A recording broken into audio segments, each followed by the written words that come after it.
Great. How you doing? Well, first of all, I'd like to welcome you to Clergy Talk Podcast. And before we begin our episode, I have to make a special announcement that I was asked to make. Clergy Talk Podcast is now listed in the top 100 of Christian podcasts on FeedSpot. So they asked me to make that announcement. I'm listed number 14 now. So I said I'll go ahead and make the announcement since they were gracious enough to rank me at number 18 rather. With that being said, would you please introduce yourself to my audience? Absolutely. Go ahead, Jen. Hi, Jennifer Harvey. And I'm Bryon Harvey. We're out of Michigan, and we are the co-authors for the book Operation Thriving Marriage. Okay, all right. So I guess we're going to get a dose of how to have a thriving marriage on this episode, correct? Absolutely, yes. Well, you go ahead and take off. You can give us a little bit of background information first so my audience can get more familiar with you, and then take off. All right. That sounds fantastic. Well, to tell you a little bit about ourselves. Bryon is a senior master sergeant in the Michigan Air National Guard. So that's kind of the state version, if you will, of the Air Force. And he had a career in pastoral ministry for 20 years. Okay. And for myself, I'm actually an attorney, and I've been an attorney for 18 years. So we have a lot of different perspectives that we're bringing into talking about marriage, because we've certainly seen and talked to people through the church setting. But I think that what's very unique is we've also talked to couples, and we've also talked to individuals just as far as some counseling and things are concerned in the law and also in the military, and can bring those kinds of perspectives to it too. Well, that's an interesting conversation right there. A lawyer and military and pastor. That's I like to listen to some of those conversations y'all have sometimes. That's right. We had some friends when we first got married that were kind of teasing us early on, and they just said, "Hey, it's one of those things. Jen's seen all the crazy happening with divorce cases, so she'd never want to get divorced, and then Bryon would never want Jen to represent herself in a divorce against him. So we're together forever, and we're like." Okay, well, it sounds like a good deal to me. Absolutely.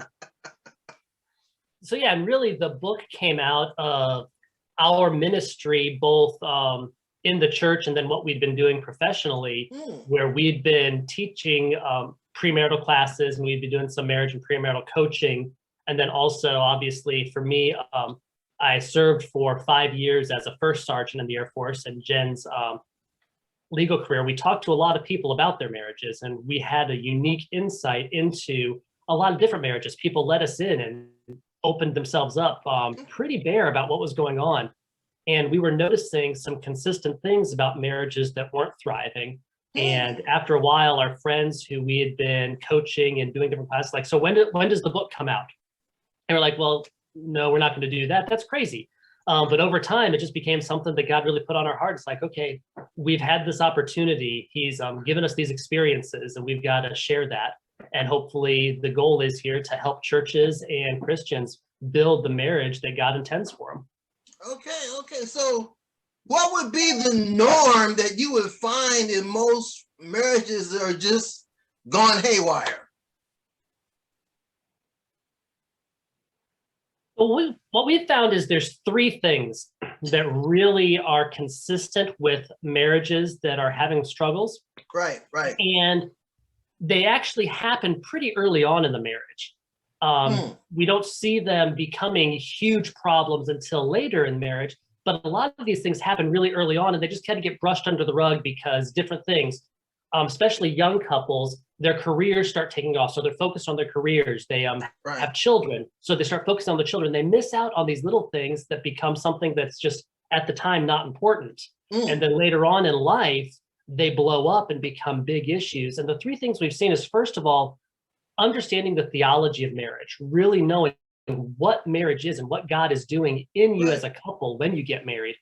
Churches do a great job talking about, okay, stay married. They talk about things like that, but really don't talk about the theology of marriage. And then youth ministries, they talk about purity. They talk about, hey, save yourself for marriage, but they don't talk about what marriage is and why that's important. It's just one of those don't do's, not why should you be prepared for this. Right. The other thing we talk about in the book is what we call teen marriage. a lot of couples look at marriage from the perspective of what am I getting out of this? And they focus really much on, hey, my marriage. And so you focus on your marriage, I focus on my marriage. And they're pulling away rather than focusing on a team. And you think of any team, pardon me, whether it's a business team, whether it's a sports team, any team, the only way the team works is when everyone is focused on the other members of the team and the team goal. If you've got that one player that's looking for their stats, or you've got that one person on the team at work that's looking to get the promotion, doesn't matter what everyone else thinks, the team always falls apart. And so in a marriage, you've really got to have that same attitude of not focusing so much on yourself, but focusing on the other. And then when two people married are focusing on each other and filling each other's needs and wants, then you don't have to worry about what am I getting out of this, because it's a natural outpouring of the marriage together. Right, because you hear that a lot. This is my marriage. Right. And like, what about the other person? Right. Do they got some say so in your marriage? Exactly. I didn't marry myself, you know? Right. And the third thing in the book we talk about is what we call unexpectations. Every argument in every marriage, every fight that anyone ever has boils down to an expectation that wasn't met. And why wasn't that expectation met? Was it unvoiced? Was it unshared? Was it just unreasonable? Why did that expectation not be met? And why is that expectation so important that it's worth fighting over? So we talk in the book about looking at what those expectations are that you have, that your spouse may not even know you have, and really learning how to evaluate those expectations and do some real deep soul searching, you and God. Why is this expectation important? And then be able to communicate that so that you can together overcome some of those limiting factors that you have to build those expectations. So there's going to be times when expectations aren't met. So we're hoping to show why that happens, help develop that, and then develop the skills to overcome it, so it doesn't become this knockdown, drag out fight, but rather a conversation where you two are drawn together closer because you've learned something important about each other that makes the marriage more thriving. Well, that makes a lot of sense because, I look at it like this. When people get married, you got two different lifestyles that are coming together now. Yep. And in everybody's life or lifestyle, there might have been an area that wasn't met, And they get married and they kind of want their spouse to meet that area that wasn't met. But they may not realize they're supposed to meet that area that wasn't met. And then one day you say, well, you're supposed to be in this, and this, and the other, and you wasn't or weren't. Why wasn't? And the person's like, well, I didn't know I was supposed to be there, So, yeah, that makes a lot of sense. Yeah. And we've heard a lot of things over the years, just in talking with couples, where people just, if they don't know what they don't know how to best connect with their spouse to come alongside and really be able to be the spouse that their spouse needs. And I think some examples of that are just when people are growing up in their families of origin, if mom or dad does something in certain ways, some people just assume that they're just going to fall into those roles as well. So we've heard people getting into arguments where the wife is upset that the husband isn't detailing out her car on the weekends because her dad always did that for her mom, and that was communicating love from her dad to her mom. Well, how come my spouse isn't doing that? And it doesn't necessarily mean that her husband loves her any less than her dad loved her mom. It just, some of those are different ways of expressing those. Sometimes dad walks around and turns off the lights in the home before people go to bed at night, and if that's not happening,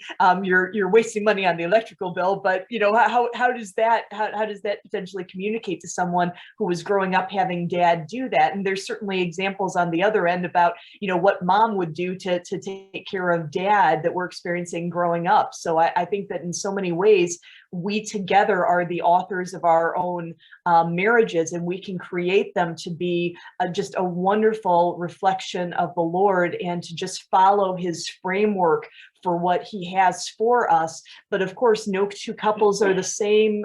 People, like you said, are going to be coming out of different backgrounds, and certainly many different societies over the years that are able to express Christian love, and also to be able to express just different things to each other within that marriage.